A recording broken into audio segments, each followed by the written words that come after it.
આપણે બધા અજાણતા જ આપણા બાળકોને રેટ રેસમાં ધકેલવા તૈયાર છીએ. બધાને એમ છે કે હરીફાઈમાં દાખલ થઈ જાય, પહેલો નંબર આવે. સાવ નાનું 1.5 વર્ષનું છોકરું એને ત્યારથી એને મા બાપ શીખવાડે, ચાલો બેટા ફર્સ્ટ થઈ જાઓ. એને શું ફર્સ્ટ થવા સાથે નિસ્બત કાંઈ નહીં, પણ ત્યાંથી તમે એને શીખવો છો કે હરીફાઈ છે. આ હરીફાઈમાં દાખલ થાય, દોડે, હારે, હાંફે, થાકે, જિંદગી ભર દોડે, અને પછી એને સમજાય કે આ તો બધી દોડ નકામી હતી, કઈ મેળવવાનું હતું જ નહીં. 50 વર્ષે એને એમ થાય કે ધર્મ તરફ વળવું જોઈએ ને, સંત થવું જોઈએ ને, આમ થવું જોઈએ ને. એકચ્યુઅલી પ્રાથમિક સ્કૂલમાં જ શીખવી દેવું જોઈએ કે દીકરા સાચું બોલવાનું એટલા માટે કે તને સાચું બોલીને સારું લાગશે. લોકો તને જજ કરે એટલા માટે નહીં. ભણવાનું એટલા માટે કારણ કે તને મજા આવશે જ્ઞાન મેળવવાની. હોમવર્ક એટલે નહીં કરવાનું કે ટીચર તને સ્ટાર આપે. હોમવર્ક એટલે કરવાનું કે તું જો ભણીશ, તારું લખીશ, તો તને પોતાને તારી જવાબદારી પૂરી કર્યાનો આનંદ થશે. અને હું માનું છું કે આ માત્ર ગુજરાતી માધ્યમની હજી સુધી જે શાળાઓ બેસિકલી હેરિટેજ સાથે જીવી રહી છે એ જ શાળાઓમાં બાકી રહ્યું છે. મોરલ નામની વસ્તુ સાથે ધીમે ધીમે અંગ્રેજી અને જે પ્રાઇવેટ સ્કૂલ્સ છે એ લોકોને બહુ લેવા દેવા નથી રહી. મારે બહુ દુઃખ સાથે આ વાત કહેવી પડે છે, અને હું પૂર્ણ જવાબદારીથી આ પ્લેટફોર્મ પરથી આ વાત કરું છું. કારણ કે મને એવું સમજાય છે કે જે શાળાઓ ભયાનક ફીસ લે છે એ પછી એમણે કશુંક ભયાનક આપવું પડે છે. પ્રોજેક્ટ કરવાના હોય, મા બાપને પ્રોજેક્ટ છે, છોકરાને કાંઈ પ્રોજેક્ટ નથી. બિચારા દોડા દોડ કરી મૂકે, ડાઉનલોડ કરે ને, આ કરે ને, ફોટા પાડે ને, બધા પ્રોજેક્ટ બનાવે ને, માર્ક આવે તો મા બાપ ખુશ થાય. જોયું એને પ્રોજેક્ટમાં 10 માંથી 10, એને નહીં તમને. આનંદ તમારો એ નથી કે એને 10 માંથી 10 મળે. આનંદ તમારો એ છે કે અત્યારે 30-35 ની ઉંમરે પણ તમે સારા પ્રોજેક્ટ કરી શકો છો.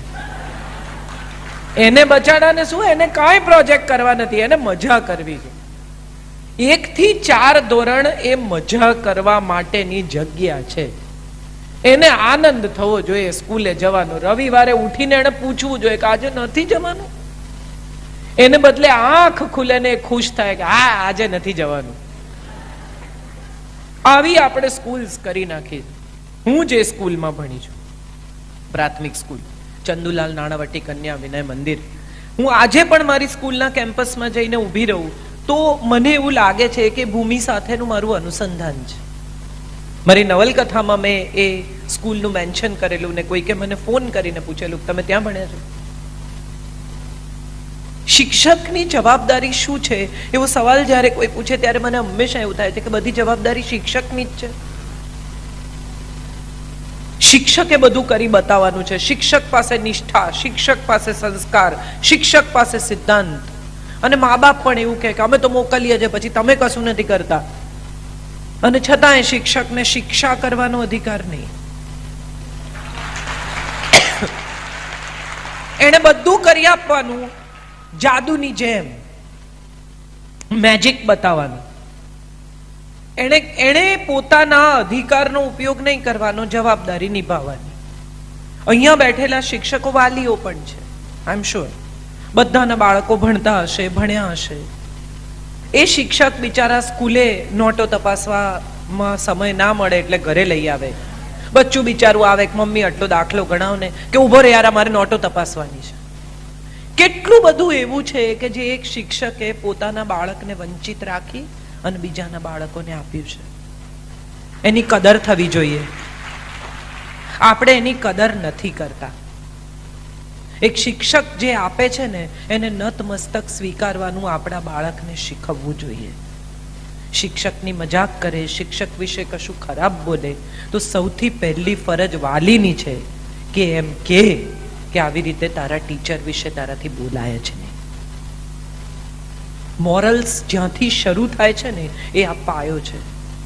જો તમે ગ્રેટિટ્યુડ નહીં રાખો આજથી, એનામાં ગ્રેટિટ્યુડની, થેન્કફુલ હોવાની લાગણી નહીં રોપો તો એ જીવનમાં ક્યારેય કોઈના એ પ્રત્યે થેન્કફુલ નહીં થઈ શકે.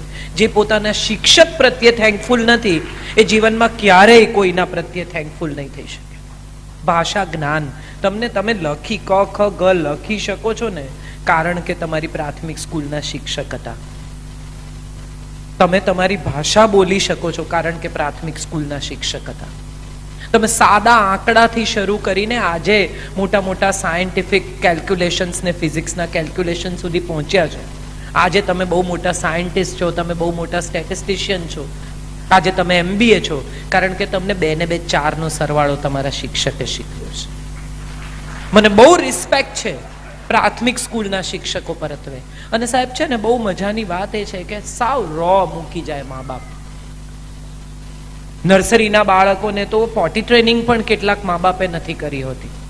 એવા બાળકોને 4થું ધોરણ પાસ કરાવીને જ્યારે મોકલે ને, ત્યારે ખરેખર મોટા ભાગના શિક્ષકોને દીકરીને લગ્ન કરાવીને મોકલતા હોય ને એવી લાગણી થાય. એટલું બધું આપે છે એક શિક્ષક. મને ખબર છે, માટે આ કહું છું. આ કોઈ શિક્ષકના વખાણ કરવા માટે નથી કહેતી, પણ મને હંમેશા એવું લાગ્યું છે કે એક ટીચર જે આપે છે ને, એ મા બાપ પણ નથી આપી શકતા. હું તો ઘણી વાર મારા દીકરાના સ્કૂલ ટીચર હતા, એના પ્રાથમિક શાળાના, એને કહેતી કે આ એક અમને ભારે પડે છે. સાંજના છેડે અમને થાક લાગી જાય કે બાપા કોક કલાક આને લઈ જાઓ, અને તમે આ 8-8 કલાક આ લોકોને શી રીતે સાચવો છો? અને બધા સરખા, દરેકના ભેજા જુદા, દરેકને ખોટા સાચા લાગે, હાથ ઉપાડે, પેન્સિલ ઉઠાવી જાય, રબર ઉઠાવી જાય, મારે, કોકના નાસ્તા ખાઈ જાય. કેટલા સવાલો સવારથી સાંજ સુધી આ જ હેન્ડલ કરવાનું અને સાથે સાથે ભણાવવાના. આ સહેલું નથી.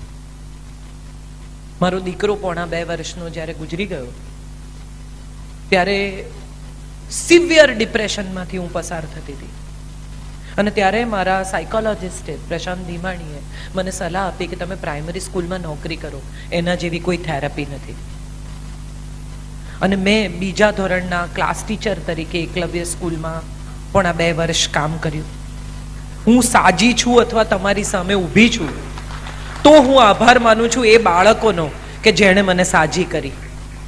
બહુ સરસ કિસ્સો તમારી સાથે શેર કરવો છે. એટલી જવાબદારી લાગે એ છોકરાઓ મારા ક્લાસમાં, 32 બાળકો, એ લોકોએ મ્યુઝિકના ક્લાસમાં સોલિડ તોફાન કર્યું. એટલું તોફાન કર્યું કે મ્યુઝિક ટીચરે મને નોટ લખી કે તમારા છોકરાઓએ બહુ તોફાન કર્યું.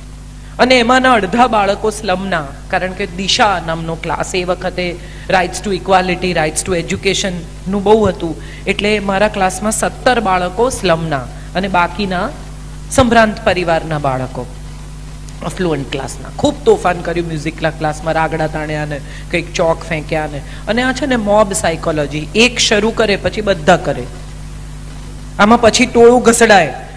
ખરેખર બધા તોફાની ન પણ હોય તો એ દિવસે થઈ જાય. એટલે સાંજના છેડે આ બધી ફરિયાદ મારા સુધી આવી. એટલે મેં છેલ્લા ક્લાસ, અમારો છેલ્લો ક્લાસ હોય, ક્લોઝિંગ ક્લાસ મારો હોય ને ઓપનિંગ ક્લાસ મારો હોય, એટલે છોકરાઓને મેં બેસાડીને કહ્યું, મેં તો મને બહુ ખરાબ લાગ્યું, તમારી ફરિયાદ આવે આવી રીતે અને મારે સાંભળવાની, મારો તો કોઈ વાંક નથી, તો બી મને વઢ્યા. તમે આટલું તોફાન કર્યું મ્યુઝિકના ક્લાસમાં, શું મજા આવી તોફાન કરીને? આવું બધું કંઈ જે મેં ભાષણ આપ્યું હશે. અને ભાષણ આપતા આપતા જરા હું ઢીલી થઈ ગઈ ને મેં કહ્યું, મેં કીધું તમે આવું કરશો ને હું તો જતી જ રહેવાની છું, નથી રહેવાની તમારી સાથે. બીજે દિવસે ઓપનિંગ ક્લાસમાં હું દાખલ થાઉં એ પહેલા બ્લેકબોર્ડ ઉપર એ લોકોએ લખેલું, વી આર સોરી ટીચર, અને પછી નીચે બધાએ પોતપોતાની સહી કરેલી. મારી જિંદગીનો આ એવો અનુભવ છે કે હું જેટલી વાર યાદ કરું ને એટલી વાર મારી આંખો ભીની થઈ જાય છે. હું જતી રહેવાની છું એટલું જ ખાલી એમને કહ્યું, એમાં એમને એમ થઈ ગયું કે આ ખરેખર જતી રહેશે. બહુ ઇમોશનલી અટેચ્ડ હોય છે આપણી સાથે, સ્પેશિયલી પ્રાથમિક શાળાના શિક્ષક સાથે. માથી પણ વધુ અટેચમેન્ટ હોય છે. હું જ્યારે તથાગતને ભણાવતી અને હું એને એમ કહું કે આમ દાખલો કરાય તો કે એમ ન કરાય, મારા ટીચરે એવું નથી શીખવ્યું. માં ગમે એટલી હોશિયાર હોય, ગમે એટલી બુદ્ધિશાળી, એને માટે ટીચરથી આગળ કોઈ નથી. એ પ્રાથમિક શાળા પૂરતું જ રહે છે. પછી એને ટીચર વિશે જાત જાતની મજાકો સૂજે છે, પછી એ ટીચર્સના નામ પાડે છે, પછી એ અમુક પ્રકારના કિશોરાવસ્થામાં આવે ત્યારે ટીચર સાથે ઈગો પ્રોબ્લેમ થાય છે. પણ ત્યાં સુધી તો એવા ઓબિડિયન્ટ, એવા વહાલા લાગે, એવા સરસ ટબુડિયા હોય 4થા ધોરણ સુધી. અને પછી જે વકરે, સંભાળવા અઘરા, એક 7 ને ભારે પડે એવા. પણ ત્યાં સુધી તો એવા ઓબિડિયન્ટ હોય ખરેખર. એટલે પ્રાથમિક શિક્ષક, હમણાં જ હું મારા એક મિત્ર છે જયેશ વોરા, એને કહેતી હતી કે મને જો કોઈ ઓલ્ટરનેટિવ પ્રોફેશન પૂછે ને કે આ બધું છોડી દેવાનું ને તમારે કંઈ બીજું કરવાનું તો શું કરવાનું, તો હું નર્સરી સ્કૂલ ખોલું. મને એટલા વાલા છે આ નાનકડા બાળકો, અને એવા ઓબિડિયન્ટ હોય. તમે એકવાર શીખવાડો પછી ફરી શીખવવું ન પડે. હું એકલવ્ય સ્કૂલમાં હજી થિયેટર શીખવવા જાઉં છું, અને મને હંમેશા કિરણ પૂછે તને કઈ ક્લાસમાં શીખવવું છે. હું હંમેશા 1 to 3 1 to 4 નો ક્લાસ પસંદ કરું, કારણ કે તમારે તમારી સાથે એવા ઓતપ્રોત થઈને તમને આદર્શ માનીને કરે. ક્વેશ્ચનિંગ નથી, એમને પ્રશ્નો નથી કોઈ જાતના, તમે જ એમના આઈડિયલ છો. અને ત્યારે મને એક સવાલ એવો થાય છે કે પ્રાથમિક સ્કૂલના શિક્ષક જ્યારે તમાકુ ખાય, જ્યારે અમુક રીતે વર્તે, ત્યારે એ કઈ છાપ છોડે છે પેલા તદ્દન કોરા પાટી જેવા માનસ પર? પ્રાથમિક શાળાના શિક્ષકની જવાબદારી બીજા કોઈ પણ શિક્ષક કરતા વધારે છે, કારણ કે એને કોરી પાટી પર લખવાનું છે. તમે જે લખશો એ લખાઈ જશે અને ત્યાં જ રહેશે, એ નહીં બદલાય, કારણ કે એ પહેલી છાપ છે સાહેબ. આપણે બધા બહુ પહેલો પ્રેમ ને પહેલો વરસાદ ને પહેલી કવિતા ને પહેલો પગાર ને આ પહેલા શિક્ષક છે.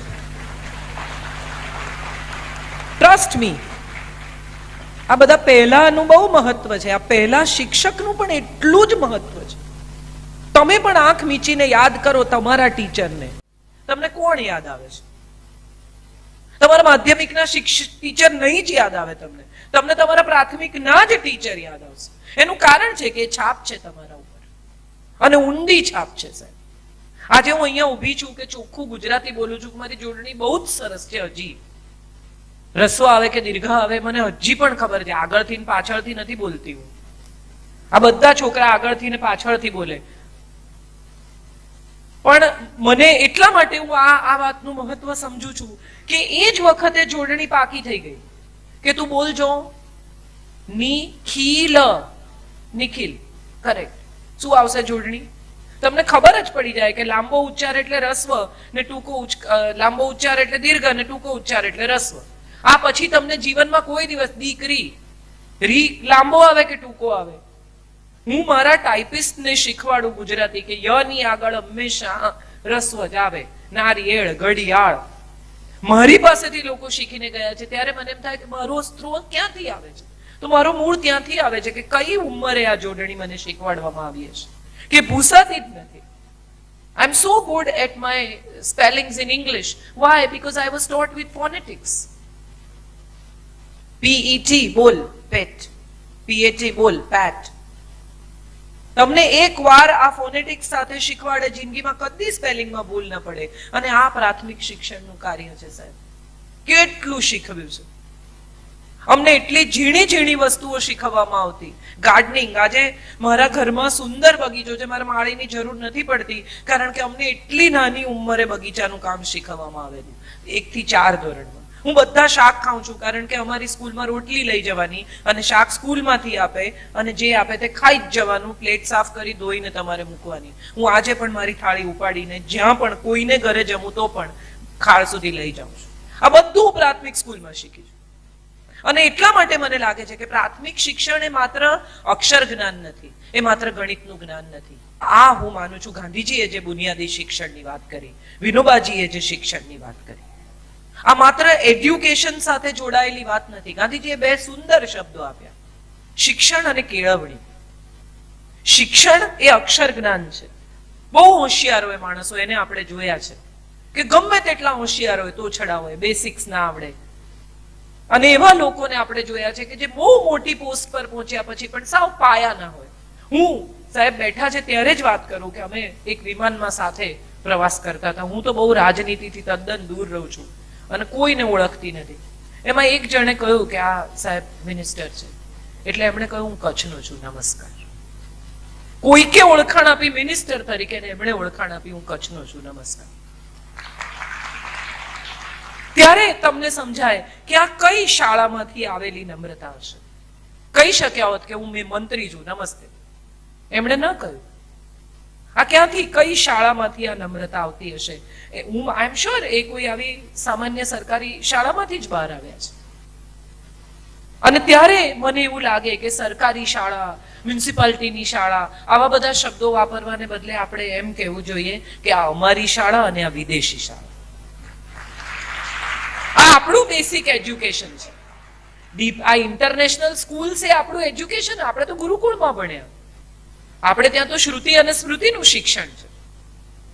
આપણે ત્યાં તો પલાખા ગોખાવતા અને ન આવડે તો માર પડતો, 10-10 વાર લખવા આપતા. અહીંથી આવ્યા છીએ આપણે બધા, માટે અત્યારે આપણે ધોબીનો હિસાબ મોડે કરીએ છીએ. આ નવી પેઢીના છોકરાઓને તરત કેલ્ક્યુલેટર લેવું પડે. પૂછો એમને ફટાફટ, તરત આમ ગણે. અને આપણને કોઈ પૂછે કે 40 ના 12% કેટલા થાય, એટલે આમ આંખ બંધ કરીને 1 સેકન્ડમાં તમે કહી શકો કે આટલા થાય. ક્યાંથી આવ્યું? જે માતા પિતા વાલી તરીકે શિક્ષકને શિક્ષા કરવાનો અધિકાર નથી આપતા, એ એના બાળકને બગાડવા સિવાય બીજું કોઈ કામ કરતા નથી. And I mean it.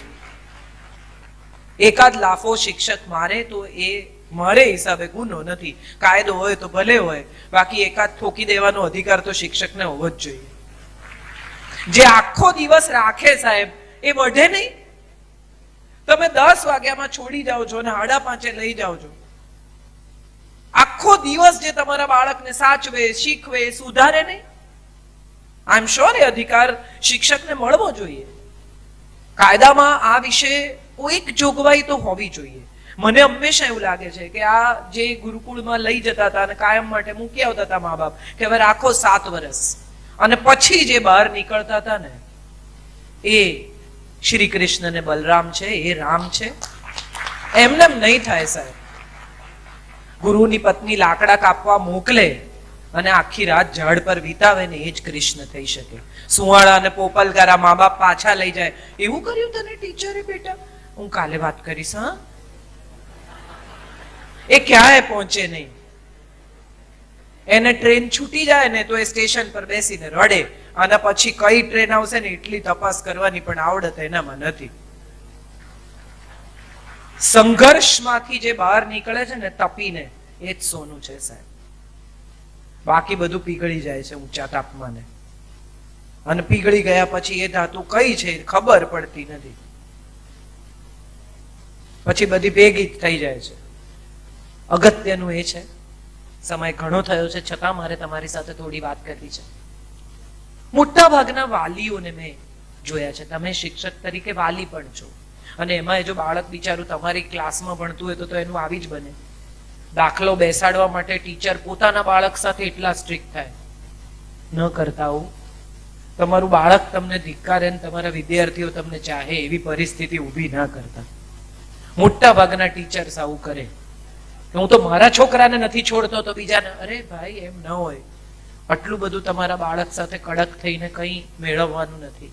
તમારું બાળક પણ બીજા વિદ્યાર્થીઓ જેવું જ છે. એ તમારું બાળક છે, એનો ગુનો નથી.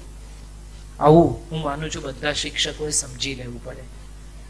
બીજી એક મહત્વની વાત, જ્યારે બાળક મોટું થવા લાગે, 13-14 વર્ષ, દીકરો હોય દીકરી હોય, બીજા વિદ્યાર્થીઓને તમે જુઓ, છોકરીઓ મોબાઈલનો ઉપયોગ કરે, બોયફ્રેન્ડ હોય, આમ તેમ ફરતી હોય, ક્યાંક કોઈ એનો ભાઈબંધ સાથેની ચેટિંગ ચાલતું હોય, એટલે સડનલી મમ્મીઓ બધી પોતાની દીકરી સાથે સ્ટ્રિક્ટ થઈ જાય. ટીચર મમ્મીઓ ફોન આપી દે.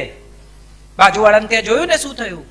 બાજુવાળાને ત્યાં જે થયું એ તમને તમારા સંસ્કારમાં, તમારા ઉછેરમાં વિશ્વાસ નથી. તમે જે દુનિયા જોઈ રહ્યા છો એ જ દુનિયા તમારા ઘરમાં છે એવું શિક્ષક તરીકે પ્લીઝ નહીં ધારતા. કારણ કે તમે બહાર રોજ 30, 35, 40 વિદ્યાર્થીઓ સાથે ડીલ કરો છો.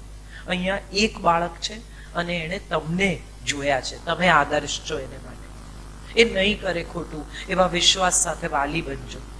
માત્ર શિક્ષક નહીં રહેતા તમારા બાળક સાથે, કારણ કે એની પાસે શિક્ષકો બહુ છે, વાલી તો એક જ છે. પ્લીઝ, મોટા ભાગના મા બાપ વાલી તરીકે, એટલે શિક્ષક હોય છે ત્યારે વાલી તરીકે પણ શિક્ષક જ રહે છે. ઘરમાં આટલી બધી ડિસિપ્લિનની જરૂર નથી. એને થોડું તોફાન કરવા દો, થોડું ખોટું કરવા દો, થોડી મસ્તી કરવા દો. તમે શિક્ષક છો એટલે લોકો શું કહેશે, એક આ પણ મેં બહુ જોયું છે કે મમ્મીઓ પપ્પાઓ બધા એવું કહે કે કોઈ શું કહે, ટીચરનો દીકરો નાપાસ થયો. કેમ ટીચરનો દીકરો નાપાસ ન થાય? આવું કોઈ શાસ્ત્રમાં, કોઈ કાયદામાં ક્યાંય લખ્યું છે? તમારા શિક્ષક તરીકેના આદર્શને પ્રસ્થાપિત કરવા માટે આપણે કોઈને કેવી રીતે વધેરી નાખીએ? હું મારા દીકરાને હંમેશા કહું છું, પહેલા 12મું ધોરણ પાસ કર્યું, પછી કે હવે મારે કંઈ નથી કરવું, 1 વર્ષ મારે બ્રેક લેવો છે. એને 1 વર્ષ કંઈ ન કર્યું, ઘેર રહ્યો. પછી એની મેળે શું, અરે 12 વાગે ઉઠે ને આવું બધું, એકદમ જીપ્સી લાઈફ. ગમે ત્યારે સામાન પેક કરે કે હું તો ફોટા પાડવા જાઉં છું ને. 1 વર્ષ એને મજા કરી. પછી એની મેળે શોધી આવ્યો કે સાઉન્ડ એન્જિનિયરિંગનો કોર્સ છે. તો બહુ જ સરસ, સાઉન્ડ એન્જિનિયરિંગ કર્યું 1.5 વર્ષ. પછી ફરી પાછો 6 મહિના કંઈ ન કર્યું. હવે ડિઝાઇન સ્કૂલમાં એડમિશન લીધું છે. અને હમણાં જ એક દિવસ મને કહેતો હતો, તારા પૈસા ગયા, મને કઈ મજા નથી આવતી. માં સફળ છે, માટે બાળક પાસેથી એ સફળતાની અપેક્ષા શેને માટે?